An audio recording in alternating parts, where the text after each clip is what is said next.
अस्सलाम वालेकुम students. I hope आपने पिछला लेसन लर्न कर लिया होगा। आज हम न्यू टॉपिक स्टडी करेंगे जिसका नाम है एप्लीकेशंस ऑफ इलेक्ट्रोस्टैटिक्स। यानी इलेक्ट्रोस्टैटिक्स के बारे में हम ये चैप्टर पढ़ रहे हैं और इलेक्ट्रोस्टैटिक्स की डेफिनेशन और उसके बेसिक लॉज आपने स्टडी किए हैं। अब हम ये देखेंगे कि इलेक्ट्रोस्टैटिक्स डेली लाइफ में हमारे लिए कैसे हेल्पफुल है। तो इसकी सबसे इम्पॉर्टेंट एप्लीकेशन है ज़ीरोग्राफी, जिसको हम कहते हैं फ़ोटोकॉपियर। ज़ीरोग्राफी का जो वर्ड है ये दो ग्रीक वर्ड से मिलकर बना है। ज़ीरोज़ जिसका मतलब है ड्राई और ग्राफोस जिसका मतलब है राइटिंग। यानी ये ड्राई राइटिंग है। जैसे आप फ़ोटोकॉपी के लिए इमेज का प्रिंट लेते हैं और उसे ड्राई पाउडर की फॉर्म से मुंतकिल कर देते हैं उस पेपर के ऊपर जिसके ऊपर आपने इमेज को हासिल करना है। इसकी कंस्ट्रक्शन कैसे की जाती है, इसके मेन पार्ट्स जो हैं उनमें सबसे पहले लैंप है जो कि लाइट प्रोड्यूस करेगा और उस लाइट का इफ़ेक्ट ये होगा कि वो इमेज को मुंतकिल कर देगा उस पेपर के ऊपर जिसके ऊपर आपने कॉपी को हासिल करना है। उसके बाद ड्रम जो है ये इसका मोस्ट इम्पॉर्टेंट पार्ट है जिसको हम हार्ट ऑफ द मशीन कहेंगे। और heart of the machine is a drum which is aluminium made. Aluminium जो है उसके बारे में आपको पता है कि ये बहुत अच्छा कंडक्टर होता है और एलुमिनियम जो है उसको हमने उसकी आउटर सरफेस को कोट किया हुआ है सेलेनियम के साथ। सेलेनियम को यूज़ करने का मकसद ये है क्योंकि सेलेनियम जो है ये एक फ़ोटो कंडक्टर है। फ़ोटो कंडक्टर्स ऐसे मटेरियल्स होते हैं जो जब तक डार्क में पड़े रहेंगे तो इंसुलेटर होंगे और जैसे ही इनको लाइट में एक्सपोज किया जाएगा तो ये कंडक्ट करना शुरू कर देंगे।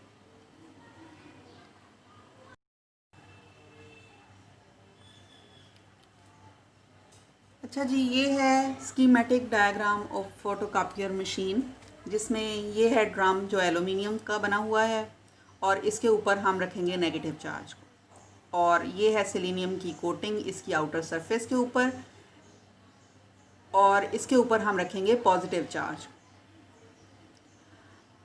उसके बाद ये लैंप जो है ये लाइट क्रिएट करेगा और फॉल करेगा उस पेपर के ऊपर जिसकी हमने कॉपी करनी है। अब पेपर जो है उसके ऊपर डार्क और लाइट एरियाज़ हैं। डार्क एरियाज़ उनको कहेंगे जहाँ पर राइटिंग मौजूद होगी और लाइट एरियाज़ उनको कहेंगे जहाँ पर राइटिंग मौजूद नहीं होगी। जहाँ पर राइटिंग मौजूद होगी वो चूँकि डार्क एरियाज़ हैं इसलिए वो इस लाइट को यहाँ पर रिफ़्लेक्ट नहीं करेंगे, और अगर लाइट रिफ़्लेक्ट नहीं होगी तो सेलेनियम डार्क में रहेगा और जब तक डार्क में रहेगा तब तक ये कंडक्ट नहीं करेगा, इंसुलेटर है ये। इसका मतलब है इन एरियाज़ पे जहाँ पर राइटिंग मौजूद है वो as it is positive charge के साथ इसके ऊपर प्रिंट हो जाएंगे। उसके बाद जो लाइट एरियाज़ हैं जहाँ पर राइटिंग मौजूद नहीं है वो इस लाइट को रिफ़्लेक्ट करेंगे और लेंस इसको कंसंट्रेट करेगा इस कंडक्टर के सेलेनियम के ड्रम के ऊपर। सेलेनियम चूँकि लाइट में कंडक्टर बन जाता है तो ये कंडक्ट करेगा इस पॉजिटिव चार्ज को जो इसके ऊपर था, और ये एलुमिनियम के सिलेंडर तक पहुंच जाएगा जिसके ऊपर नेगेटिव चार्ज मौजूद है और पॉजिटिव चार्ज की न्यूट्रलाइजेशन हो जाएगी नेगेटिव चार्ज के साथ। अब जिस डॉक्यूमेंट को हमने कॉपी करना है उसके corresponding dark and light areas जो हैं वो इस ड्रम के ऊपर आ चुके हैं। डार्क एरियाज़ जो हैं उनके ऊपर अभी भी पॉजिटिव चार्ज मौजूद है, लेकिन जो लाइट एरियाज़ थे उन्होंने अपने पॉजिटिव चार्ज को लूज़ कर दिया। इसका मतलब है कि positive charge image of document जो है वो सेलेनियम की सरफेस के ऊपर आ गया। अब आगे यहाँ पर जो टोनर कार्ट्रिज है इसने काम करना है। ये टोनर जो है ये एक ब्लैक कलर का पाउडर है और इसके ऊपर हम रखेंगे नेगेटिव चार्ज को, और जैसे ही ये ड्रम रोल करेगा तो ये टोनर इस ड्रम के ऊपर आ जाएगा।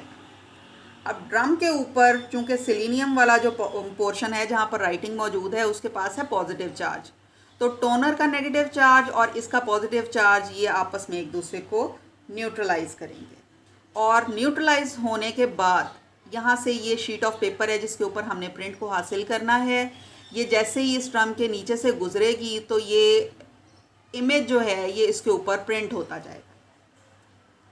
अब प्रिंट होने के बाद ये इन हीटेड रोलर के दरमियान से गुजरेगा, और हीटेड रोलर्स का काम ये है कि ये एक तो पॉजिटिव चार्ज, जो एक्सेस पॉजिटिव चार्ज था, उसकी वजह से परमानेंट इम्प्रेशन क्रिएट करेंगे।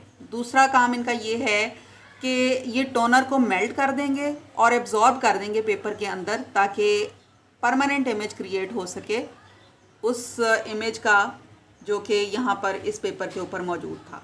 और फिर यहाँ से हीटेड रोलर के दरमियान से जब ये कागज़ गुजर के बाहर आएगा तो इसके ऊपर आपको वैसी ही कॉपी हासिल हो जाएगी जैसी कि आपने यहाँ पर रखी थी। अच्छा जी, ये है फ़ोटोकॉपी मशीन, जिसका ये वाला ऊपर वाला जो पार्ट है, यहाँ पे आप वो पेपर रखेंगे जिसका आपने इमेज लेना है और इस कवर को आप बंद कर देंगे इस फॉर्म में, और यहाँ से कंट्रोल पैनल से सिलेक्ट करेंगे कि कितनी नंबर ऑफ़ कॉपीज़ आपको चाहिए। उसके बाद ये वाला जो हिस्सा है, यहाँ पे आपने ब्लैंक पेपर्स रखे हुए हैं जिनके ऊपर आपने इमेज हासिल करना है। बाकी का सारा प्रोसेस इसके अंदर ही हो रहा है। अब जैसे ही आप इसके स्टार्ट के बटन को पुश करेंगे तो यहाँ से एक लाइट बीम जो होगी आपको पास होती हुई नज़र आएगी। इस लाइट बीम का मतलब ये है कि ये आपका जो डॉक्यूमेंट है ये कॉपी होकर ड्रम पर मुंतकिल हो गया है, और यहाँ से पेपर ये मशीन खुद ब खुद उठाएगी, उसके ऊपर प्रिंट को मुंतकिल करेगी और आपको ये आउटर पोर्शन से डॉक्यूमेंट बाहर निकाल देगी। आपका ओरिजिनल डॉक्यूमेंट कवर उठाकर यहाँ से वापस आपको मिल जाएगा और यहाँ से आपको इसकी कॉपी वाला प्रिंट मिल जाएगा।